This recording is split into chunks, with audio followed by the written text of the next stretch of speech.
ఇట్లా దానికన్నా ముందు వీళ్ళిద్దరికి మాటలు ఉండేవి కాదంట. మౌనం అంటే రాతపూర్వకంగా ఏంటంటే, నాకు తలనొప్పిగా ఉంది టీ పెట్టంటే ఈమె రాసిదంట ఏమని, ఇంటిలో టీ పొడి లేదు అన్నదంట. నా బట్టలు మాసిపోయి ఉన్నాయి ఉతుకు అంటే ఇంటిలో సబ్బు లేదు. అత రాతపూర్వకంగా ఆయన రాస్తున్నాడంట, ఈమె రాస్తున్నా అంట. రాత ఆయన ఒక స్లిప్పు, ఈమె ఒక స్లిప్పు, ఆయన ఒక స్లిప్పు, ఈమె ఒక స్లిప్, అంటే మాటలు ఏం లేవు, జస్ట్ స్లిప్పులే. అయితే జరిగింది ఏంటంటే, రేపు నాకు ప్రమోషన్ ఉంది కాబట్టి నాకు ఎగ్జాక్ట్లీ 5 గంటల లేపు అని చెప్పి ఓ లెటర్ రాసి పెట్టాడంట. ఆమె 5 గంటలు లేచి ఈమె లెటర్ రాసి పెట్టి అక్కడే పెట్టిందంట, పడుకున్న పక్కనే పెట్టిందంట. 5 అవుతుంది, 6 అవుతుంది, 7 అవుతుంది, 8 గంటలు లేచాడంట. లేచి గొడవ పెడుతున్నాడంట. నేను 5 గంటల కల్లా లేవమని చెప్పాను, నువ్వు ఎందుకు లేపలేదు అని అంటే అప్పుడు అన్నాడంట, నేను 5 గంటలకి అక్కడ లెటర్ రాసి పెట్టి చూసుకో అన్నదంట. ఏం పోయింది? ప్రమోషన్ పోయింది.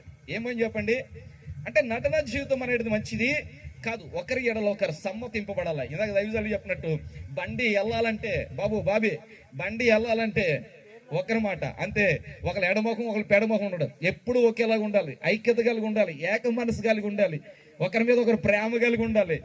ఏ మాటనా 2 చేతులు కలిస్తేనే ఏటమ్మా, 2 చేతులు కలిస్తే ఒక చేతితో చప్పట్లు.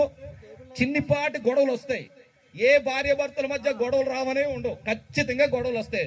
లేని వారు ఎవరైనా చేతులు పైకెత్తండి, ఎవరి కుటుంబంలోనూ ఉండరు. ఎందుకంటే ఖచ్చితంగా భార్య భర్తలు అన్నాక ఏదో ఒక చిన్నపాటి గొడవలు వస్తే. భర్తలకి రవి గారు అన్నారంట, ఏ భార్య భర్తలకైనా గొడవ జరగలేదేమో రండి మీకు గిఫ్ట్ ఇస్తాను, 25,000 గిఫ్ట్ ఇస్తాను అన్నాడంట క్రిస్మస్ కి. ఇందులో ఒక పెద్ద ఆయన లేచి వచ్చేస్తున్నాడంట. అంటే చాలా మురిసిపోయి సంఘ పెద్దలు అందరూ కూడా, అయ్యా వివాహమై ఎన్ని సంవత్సరాలు అయిందంటే 8 సంవత్సరాలు అయిందంట, ఎప్పుడు గొడవ పడలేదంట, ఏ రోజు కూడా మేము గొడవ పడలేదు అన్నాడంట. అబ్బా మీరు ఎంత గొప్ప వాళ్ళని బాబు, ఇంతకీ అమ్మగారు ఎక్కడ ఉన్నారంట, అది అమ్మగారు కూడా అక్కడే ఉన్నారన్నట. 25,000 ఇచ్చంటే రవి గారికి ఒక ఆలోచన వచ్చిందంట, బాబు ఎంతకీ మీ పిల్లలు ఎంతమంది అని అడిగారంట. ఎంతకీ పిల్లలు ఎంతమంది అని అడిగారంట.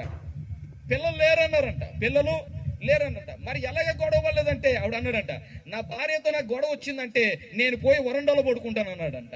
మరి మీకు గొడవ వస్తే మా ఆవిడ వెళ్ళి వరండాలో పడుకుంటుంది అన్నాడంట. ఇంక వాళ్ళిద్దరి మధ్య ఏం లేదు, కాలయక లేదు, పిల్లలు లేరు. మీరు అలా ఉండొద్దు. మీరు ఎలా ఉండాలి? ఇద్దరు కలిసి ఉండాలి, సంతోషంగా ఉండాలి. భూమిని నింపామని దేవుడు సెలవిస్తున్నాడు కాబట్టి దేవుడికి మంచి సంతానం ఇవ్వాలి. కాబట్టి 3వదిగా ఇద్దరు సమ్మతి మీదే పనులు జరగాలి.